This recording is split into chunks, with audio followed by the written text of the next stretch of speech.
ماہ رمضان کی 28ویں شب کے اعمال۔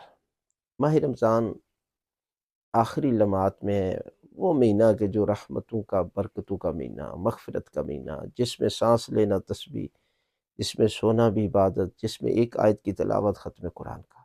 لہٰذا ہم دعا کرتے ہیں پروردگار تمام مومنین مومنات کی باتیں اپنی بارگاہ میں قبول و منظور فرمائے، اور جن مومنین مومنات نے ہمارے ساتھ تعاون کیا پروگراموں کے حوالے سے، راشن کے حوالے سے، خداوند عالم ان کے رزق میں مزید اضافہ فرمائے اور ان کے مرحومین کے درجات بلند فرمائے۔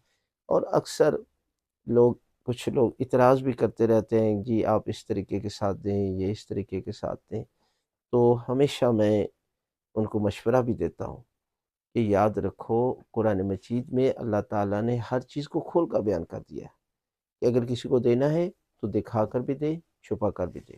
اصل نیت آپ کی ہے کہ آپ کی نیت کیا ہے۔ دیکھیں اگر انسان جو ہے وہ چھپا کر ہی دیتا رہے گا تو پھر آپ کیسے اس مشن میں شامل ہوں گے جو انہوں نے ہزاروں لوگوں نے سپورٹ کی ہے، ہزاروں لوگوں نے افطاری میں دلچسپی لی ہے، راشن کے حوالے سے دلچسپی لی ہے، بچوں کے حوالے سے، تو یہ ان کو کیسے ثواب ملتا؟ اس لیے کہ اللہ تعالیٰ نے قرآن مجید میں فرمایا ہے کہ ایک نیکی کے کاموں میں ایک دوسرے کے ساتھ تعاون کریں، اور یہ سب سے بڑا تعاون ہوتا ہے۔ اور آپ دیکھیں پہلے ہم جو ہے وہ 100، پھر 200، پھر 300، اب 500 تک چلے گئے ہیں کہ لوگوں کی مدد ہوتی ہے۔ اور لوگوں کو اگر آپ ایک کسی کو کپڑا بھی لے کر دیتے ہیں نا، تو جب تک اس کی باڈی پر رہے گا پروردگار آپ کے گناہ معاف کر دے گا۔ اگر آپ کسی کو راشن لے کر دیتے ہیں تو مومن کی حاجت کو پورا کرنا 1,00,000 حج اور عمرے سے زیادہ اجر و ثواب رکھتا ہے۔ اور اگر آپ اسی مشن کے ذریعے کسی کو میں صلح کرا دیتے ہیں، آپ اٹھتے ہیں، تو میرے مولا فرماتے ہیں یہ عام نماز اور روزے سے افضل عمل ہے۔ یہ دیکھیں کتنا اجر ہے ان اعمال کا۔ لہٰذا یہ اعمال میں آپ ان کاموں میں دلچسپی نہیں، پورا سال ہمارے سسٹم کا حصہ بنے۔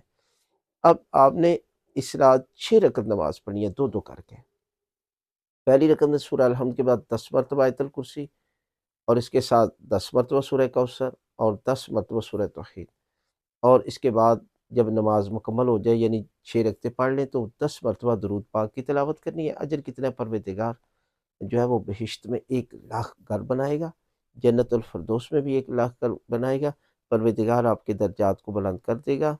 خالق کائنات ایسی جگہ سے رزق عطا کرے گا جو وہم و گمان میں نہیں ہے، اور پروردگار آپ کے مرحومین کی مغفرت فرما دے گا۔